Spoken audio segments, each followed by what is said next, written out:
Hey everyone, today I'm looking at a paper that was written by learners for this year grade 12s as provincial mock for Lusaka district or maybe Lusaka province, Lusaka province here.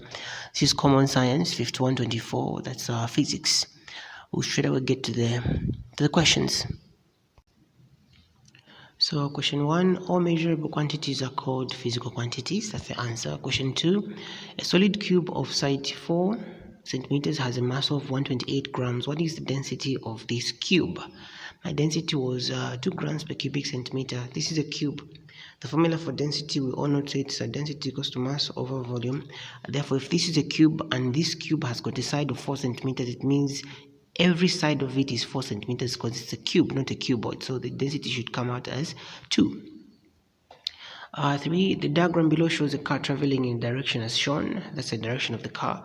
Which of the following set of arrows in the table below represents the correct direction of the friction on the wheels of the wheels and the weight of the car? The weight, of course, we both know to say it's downward. So my answer was C, but friction of the car, direction of friction, force on the tires. The direction, I think this was wrong here. I was thinking of the force that the tires are exerting on the ground. The direction should be forward. Okay, friction is going to be forward, so my answer should be A. Weight is downward, friction is forward because the force of the tires is backwards. The car cannot move forward if it doesn't push the ground backwards, and then the grip on the car will actually be forward. So the answer here is A, not C. Okay, so we get to the next question. There we go. Pen and paper, people. Pen and paper. Pen, paper, and a calc.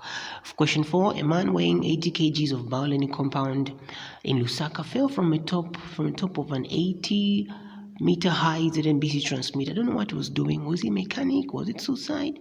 How did this man even get there? So ZNBC transmitter. Why ZNBC? Why couldn't he go for Airtel or MTN all the way to ZNBC? Okay, I don't know why they had to make this like this, but ignoring air resistance and taking G to be 10 with the velocity. With what velocity does the man hit the ground? Velocity of a freely falling object. The answer will come out as 40. Question 5. Newton's first law of motion, sometimes referred to as the law of inertia. What does inertia depend on? It depends on mass. The higher the mass, the greater the inertia. Okay, 26. Question A6. A non-uniform meter ruler balances when a pivot is placed at 52 centimeter mark. Okay, it again when 50 kg mass is placed on the second mark from one end and pivot moved to the new position as shown. So what is the mass of the meter ruler? Okay, what is the mass of the meter ruler? Okay, so the mass of the ruler, according to my calculations, this is the same as FD is equals to FD. The F is actually weight. Weight is equals to mg. Okay, weight is equals to mg. So I put mg here. So this is the mass of the ruler. Then of course mass. This is the 50 gram mass. Then the distance of the 50 gram mass to the pivot. But before that, I make sure I move this 50 gram to 0. The moment I move it through 2 centimeters, I also have to move the pivot 2 centimeters in this direction. Okay, so that I can get rid of this extra mass on this end for me to find the mass properly. I have to make sure the mass is at the tip, at the end there. So my new pivot is going to be 30 when this one moves to 0. But when I calculated, the midpoint of the ruler is said to be, by mass, is 52. Therefore, this will be the point where the weight will also be acting from. So when I did my calculations, my answer was coming out as 68, but there's no 68 here. So I went back to calculate the weight of the ruler, of the center of mass or center of gravity of the ruler to be 50. Okay, then the answer came out as 75, which is this 75 of mine here. But if I was to put a 22 here, because if the center of mass of the ruler is 52, then my pivot, this distance, after I shift this here and shift that one to 30, the distance from 30 to 52 is actually 22. So strictly speaking, there's no answer here, but if we ignore this balancing, this statement that was mentioned earlier on, the answer will come out as 75. So take a look at that. An object is projected vertically upwards. Which of the following graphs shows how the kinetic energy varies with height? Therefore, my answer is here. As height increases, kinetic energy reduces. With increase in height, kinetic energy reduces because the object will actually be slowing down due to gravity. Question 8. A pupil carries a 50 kg bag of meal on her head over a distance of 2 meters. How much work does she do against gravity? She's just carrying the bag. She's not gravity is pulling down and she's not pulling up. There's no resultant force in the vertical. Therefore, I would say she's not doing any work against gravity. Okay, the work she's doing is the one of pulling or pushing the bag she's carrying in the 2 meters, but they're saying against gravity, so the answer is D, 0. Question 9. A crane lifts 1800 kgs of mass to a vertical height of 6 meters in 9 seconds. Taking G to be 10, what is the crane's power? We all know to say power is equals to work over time, or power is equals to energy over time. So work is equals to FD. Work is equals to force times distance in the direction of distance.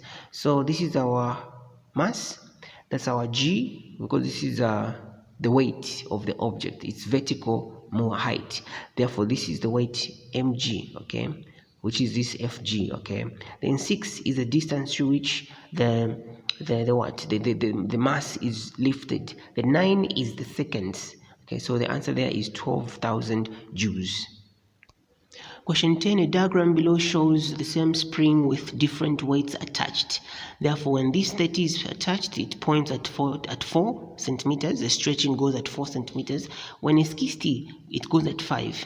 When the weights are removed, the spring returns to its original length. What is the original length of the spring? You look at the ratios of this.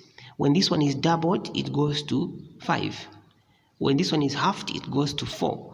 Therefore, there's this direct proportionality. So if here the increase was by 1, then here it was by 2, then if this is removed, it will reduce by 1 as well. And when this is removed, it will reduce by 2, because you can tell to say the ratios. Take a look at the ratios. Our answer there is C. So 3 centimeters is the length of the spring.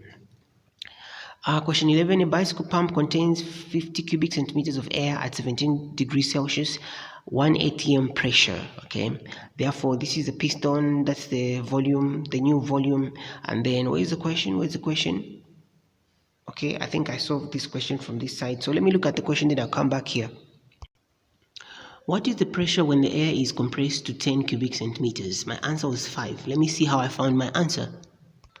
So there it is, Boyle's law, before and after, how how pressure and volume of a gas are related. They're inversely proportional. So this is pressure and volume before, pressure and volume after. So after this compression, this is my workout. I was already given volume was 50 at first, and pressure was 1 atm. So when I do my algebra here, I solve for P2. It's actually P2. Then the answer comes out as 5 atm. We have a dual flask there. The diagram below shows a well-labeled vacuum flask with features designed to reduce heat transfer. Cork, a double-walled glass vessel, cork stopper, silvered walls, and then the vacuum seal. This is a seal, okay? You forgot the word seal. Which labeled feature of the vacuum reduces heat transfer by radiation? The silvered walls, they reflect. Okay, it's by reflection, so it's radiation. The silvered was C. Number 13, the diagram below shows the transverse wave generated when a stone is thrown in a pond of water. Okay, which letter in the diagram above correctly represents distance equal to 1 wavelength? B. 1 wavelength is equal to 1 trough and 1 crest. This is 1 trough. This is half a crest. Half a crest. You put them together, they give you 1 full crest. Question 14. Which of the following statements is true? As a block of ice melts, the volume reduces. Melting results into this ice block reducing its volume. And take note to say when pressure is high, melting is faster. Okay, melting is faster. 15. The diagram below shows a ray of light OP striking a glass prism and then passing through it. Okay, this is our ray of light OP striking there, ABC. Which of the ray A to D is correct representation of the emergent ray? Here, this angle by looking is not really 90 because it's a little bit, but 90 should have been somewhere there. Okay, but since I've put a box there, I'll take it, or I took it as 90. So when a ray hits an interface at along the normal or at 90 degrees, it's never bended. But the speed may change, but it's never bended. So the answer there is B. 16. The diagram below shows a wire carrying current between the poles of a magnet. Check out the video on the motor effect. It's short and just straight to the point. Set the direction in which the wire will move. We're trying to look for the direction of the motor effect. You use Fleming's left hand rule. Okay, you point to the south. Okay, then current, the middle finger, it goes like that. Then finally, my thumb will be downward like that. Okay, downward like that. You have to align the fingers. This one is for magnetism, points in the south. The middle finger points in the direction of current, like in that arrow. Then the thumb points automatically, will tell you the direction of the motion. So here it will be downward. Our answer is into the page, because there's no any other which makes sense. Into the page.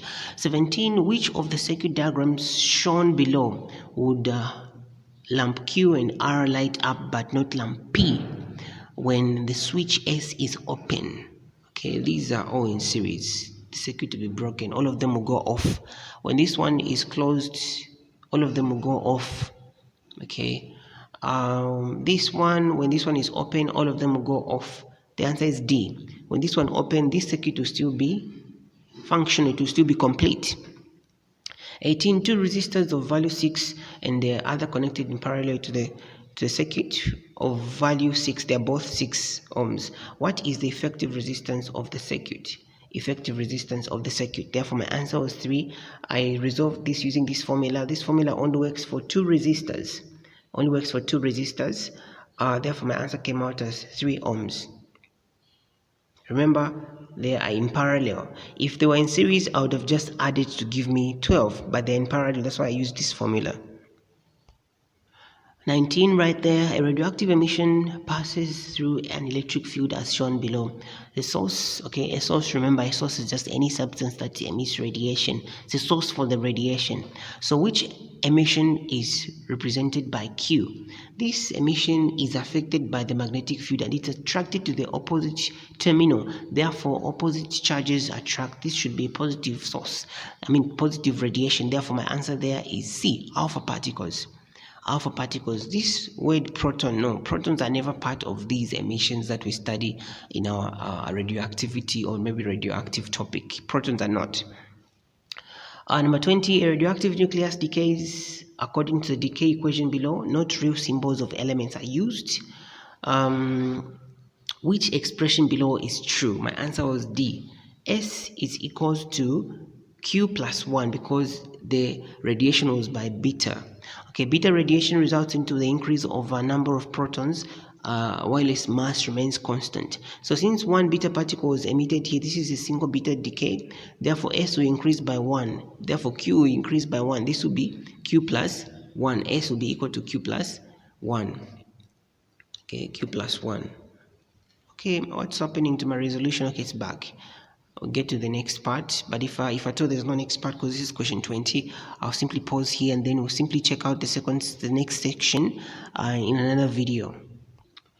Okay, there's this part here, section B. Answer all questions in this section, write your answers, blah blah blah blah blah blah. Question B1. B1.1 shows a Venn diagram which a PUP used to combine some physical quantities. Okay, this is R, length, mass, speed. Therefore, this has to do with it could have the speed, that's length, change of length with time, which is more like distance. This should be time or something. You study this first of all, but of course you study it after you read 1 or 2 of the following questions. Set the names of the physical quantities labeled P and Q. This question was kind of tough for me at the start. And for P, I think density. Density is mass over volume. Volume is arrived at when you consider the dimensions, the 3 dimensions of a given object: length, breadth, and height. Therefore, volume is achieved through length. Then mass. So density was my perfect answer there. Then Q. Q was kind of tough. Q, a combination of length, mass, and time. Okay. So my only answers that could have made sense for me were pressure, mass per unit area. Therefore, there's mass here. Then there's area, which is length. But again, there's a little bit of time on the other side there. I think this should have been time, but pressure, Yes. Momentum MV, mass on the move. I think momentum force, that is mass times acceleration MA, where there is time. So I think the best answers for me are momentum and force. Pressure, I don't know why I'd put pressure there, but the best answers are these because there's an element of time in the two, okay? And then there's an element of mass and also length. Number B, state any one SI unit of the physical quantity Q. Pascal, okay, Pascal. That's the one for pressure. Okay, I since I'd written pressure here, my answer there is Pascal.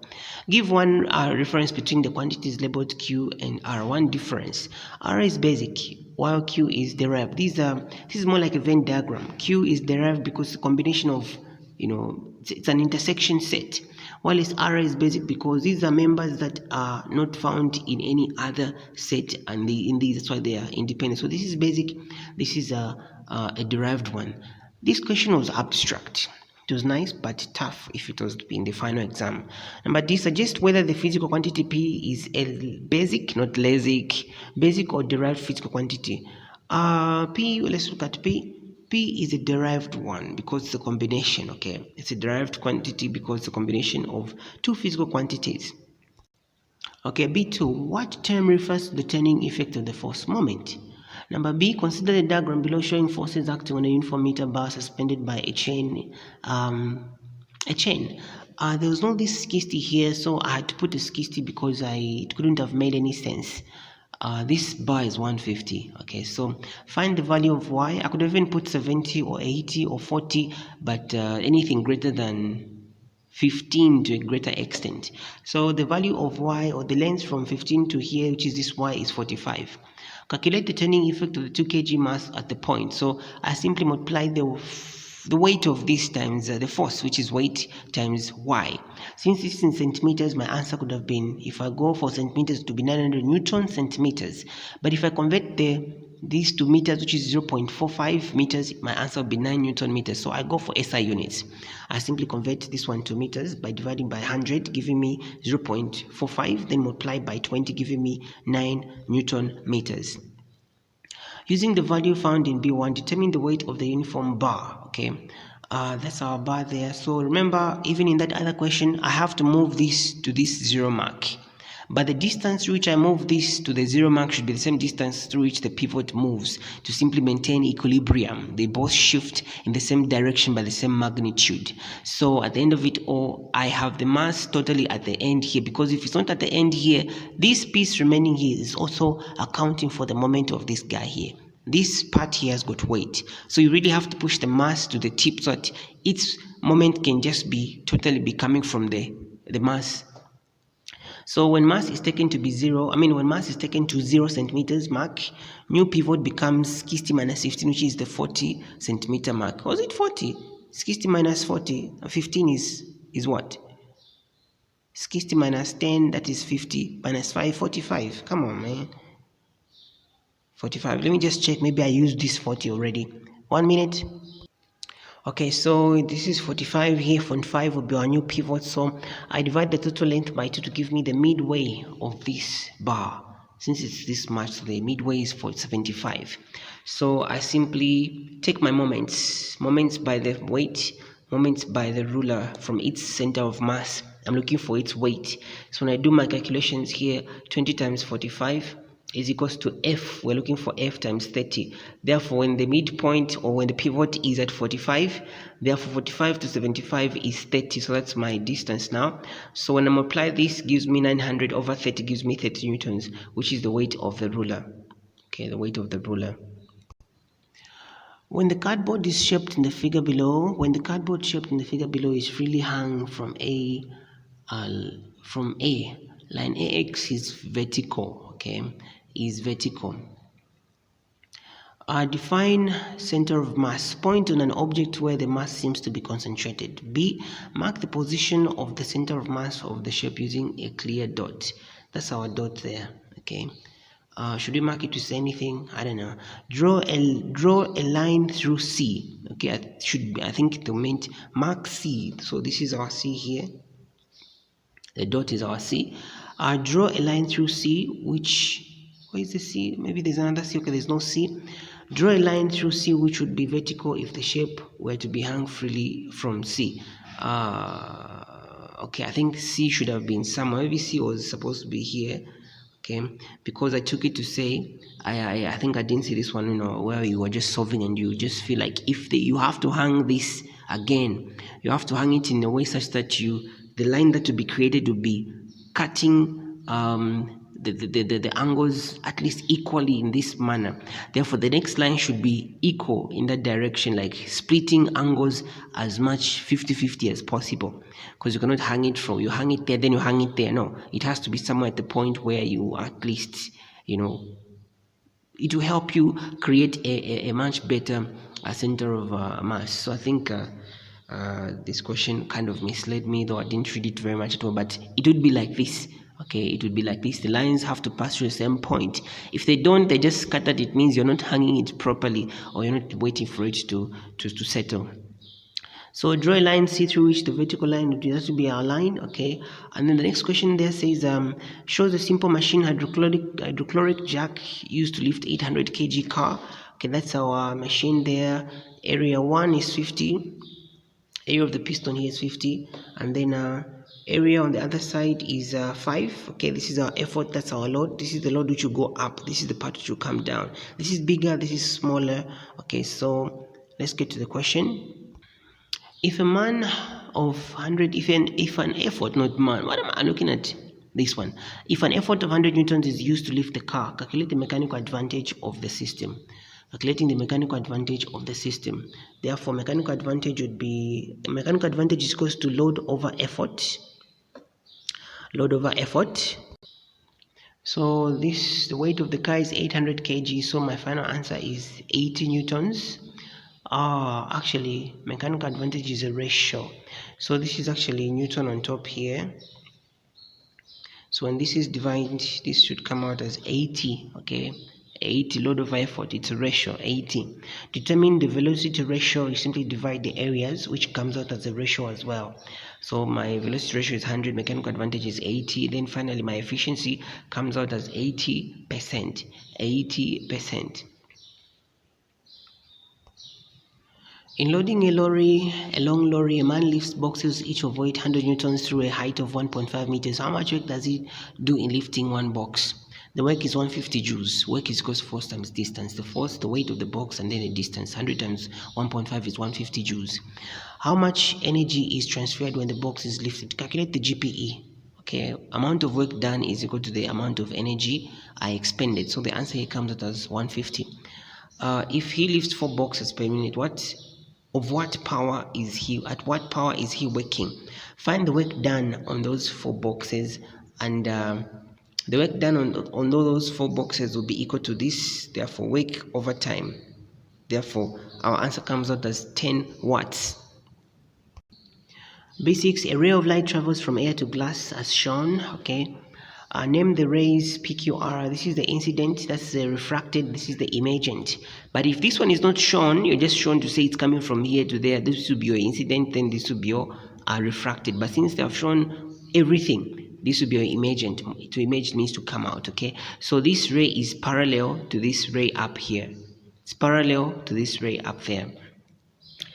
If the refractive index of glass is 1.5, and the speed of light in air is 3 exponential 8, calculate the speed at which the light will travel in glass block.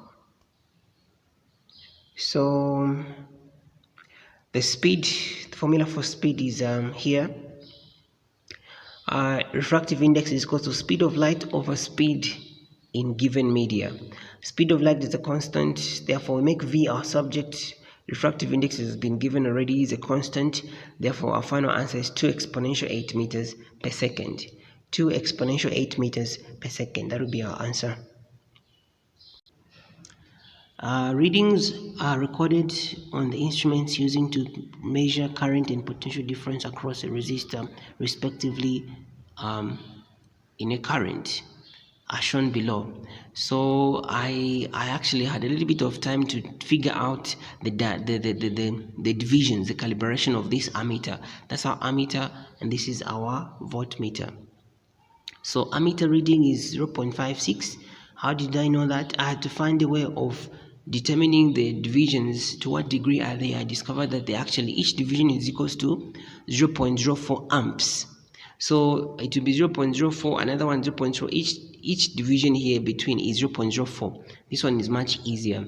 So you have to acquaint yourself with how to check how a given scale has been calibrated. Voltmeter reading is 2.8. This one is easier. 2, 4, 6, 8, 10, which is a 3. So that's that. Then from there now calculate the resistance. Resistance is 5 ohms. And then this is 2.8 over 0.5, V over I. This is our V and this is our I. What is the power dissipated in the resistor? Power is equal to VI. Multiply the two, it gives you 1.58 volt amp or watt, because the watt in this case is the volt amp. So 1.57 volt amp or watt. Right, watt, that's the SI.